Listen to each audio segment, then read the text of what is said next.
Voici un magnifique champ d'Aliara peciolata, d'Alière officinale que j'ai présenté lors de la précédente vidéo sur les plantes sauvages. Donc une plante qui, je le rappelle, est comestible.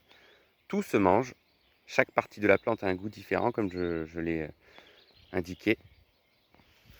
Donc les feuilles sont meilleures lorsque la plante n'est pas encore en floraison, car il arrive parfois qu'elles développent une saveur amère, mais elles sont parfaitement comestibles. Et il faut, je le rappelle, la consommer crue, car cuite, elle n'a pas trop d'intérêt culinaire. Et je voulais vous refaire cette vidéo, pourquoi? Parce que certes, il y a une plante comestible, mais juste à côté, il y a le développement d'une apiacée qui est mortelle.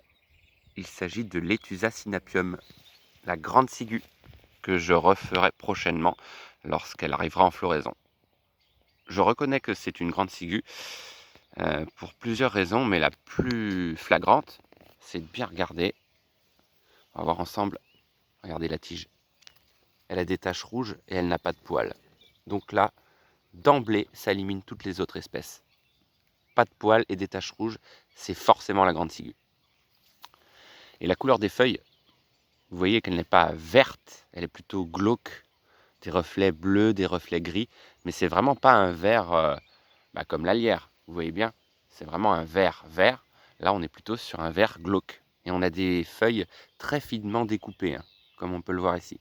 Mais surtout, je vous le rappelle, aucun poil. Donc voilà, on va refaire un zoom sur la tige. Ah bah là, on voit très clairement les taches rouges. Ce ne sont pas des aplats de couleurs, ce sont vraiment des taches. Donc là, vous ne pouvez pas vous tromper. Lorsqu'elle n'est pas en floraison, si vous regardez la tige et qu'elle comporte des taches, vous avez affaire à la grande ciguë. Il y a une autre apiacée qui a des taches comme celle-ci, c'est le cerfeuil enivrant, dont je présenterai une vidéo prochainement si j'ai la chance d'en trouver. Mais le cerfeuil enivrant a des poils et elle arrive en floraison, ce qui n'est pas le cas de la grande ciguë, où elle commence sa floraison, je vous le rappelle, à partir du mois de juin.